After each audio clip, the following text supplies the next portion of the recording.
আমরা এরকম বিভিন্ন স্ক্রিনশট আপনাদেরকে দেখাচ্ছি, বিভিন্ন স্ক্রিনশট, এবং এই আইডির মালিক যারা তাদেরকে খুঁজে বের করে তাদের নাম এবং ডিপার্টমেন্ট সহ আজকে অভিযোগপত্রটা জমা দিয়েছি। আমাদের নারী শিক্ষার্থীদেরকে, আমাদের নারী শিক্ষকদেরকে ট্যাগিং করা হয়, তাদেরকে স্লাট শেমিং করা হয়, তাদেরকে অপদস্থ করা হয়। আমাদের অভিযোগের বিষয়টা ছিল মূলত সাইবার বুলিং এর বিরুদ্ধে। আপনারা জানেন যে ইউনিভার্সিটি নতুন প্রশাসন আসার পর থেকে, অর্থাৎ অভ্যুত্থান পরবর্তী প্রশাসনের কাছে বিপ্লবী ছাত্রমৈত্রী ঢাকা বিশ্ববিদ্যালয় শাখা বারবার উপস্থিত হয়েছে একটা কার্যকরী যৌন নিপীড়ন বিরোধী সেল এবং অ্যান্টি বুলিং ও র্যাগিং সেল চালু করার জন্য। আমরা বারবার প্রশাসনের কাছ থেকে শুনেছি এবং আজকেও আমাদেরকে বিদিশা ম্যাম যেটা জানিয়েছে যে তারা সকল ডিনের সাথে বসে এই ধরনের উদ্যোগ গ্রহণ করেছিল যে প্রত্যেকটা ফ্যাকাল্টিতে তারা একটা অভিযোগ বক্স স্থাপন করবে। কিন্তু এই ডিসিশন জুলাইতে হলেও এখন চলছে নভেম্বরের 4 তারিখ, আমরা কোনো ফ্যাকাল্টিতে এই ধরনের কোনো বক্স দেখতে পাই না। তার পাশাপাশি আপনারা জানেন ঢাকা বিশ্ববিদ্যালয় শিক্ষার্থী সংসদ নামে একটা নিপীড়নের মঞ্চ তৈরি করা হয়েছে, যেই মঞ্চের মধ্যে আসলে বিশ্ববিদ্যালয়ের প্রশাসনের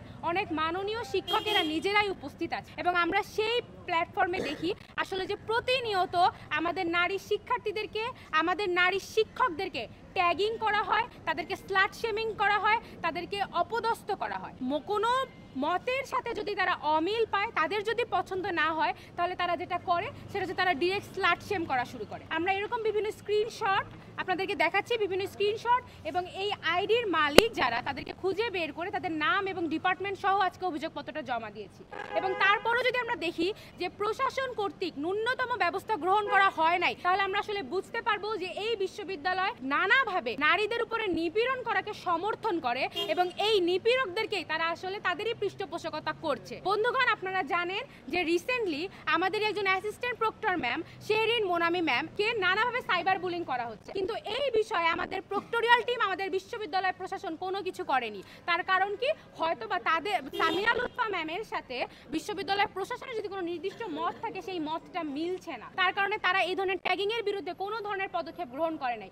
আজকে আমরা দেখতে পেলাম যে আপনারা যখন নিপীড়নের বিরুদ্ধে অবস্থান নেন নাই, তখন সেই নিপীড়নটা এসে আপনাদের উপরেই পড়ছে।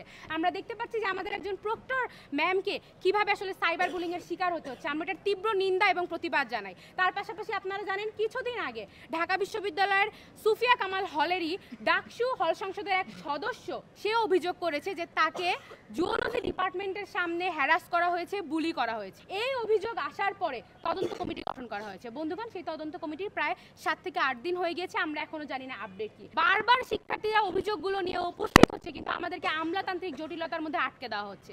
আমরা এর একটু ফিরে যাই ডাকসুর সময়, নির্বাচনকালীন সময়, যেখানে সকল প্রতিনিধিরা বলেছিল তারা নারীদের জন্য একটা নিরাপদ ক্যাম্পাস নির্মাণ করবে, কিন্তু আমরা দেখতে পাচ্ছি যে ডাকসুরও প্রায় 1 মাস শেষ হয়ে গিয়েছে, এখন পর্যন্ত শিক্ষার্থীদের জন্য নিরাপদ ক্যাম্পাস করতে আমরা এনাফ সিসিটিভি ক্যামেরা দেখতে পাচ্ছি না ক্যাম্পাসের কোথাও। আমরা দেখতে পাচ্ছি না যে একটা কার্যকর যৌন নিপীড়ন বিরোধী সেল, যেখানে বিপ্লবী ছাত্রমৈত্রী ঢাকা বিশ্ববিদ্যালয় শাখা দাবি করেছিল যে প্রত্যেকটা ডিপার্টমেন্টে এবং অনুষদ ভিত্তিক নিপীড়ন বিরোধী সেল থাকবে, যেখানে একজন শিক্ষার্থী প্রতিনিধিও থাকবে। আমরা যে গণতান্ত্রিক এবং নিরাপদ ক্যাম্পাস চাচ্ছিলাম, সেই ক্যাম্পাসের দিকে আমরা এখনো ধাবিত হতে পারিনি। তার মূল কারণ প্রশাসন উদ্যোগ নিচ্ছে, কিন্তু তার ফলো আপ কি সেটা তারা শিক্ষার্থীদেরকে জানাতে চাচ্ছে না।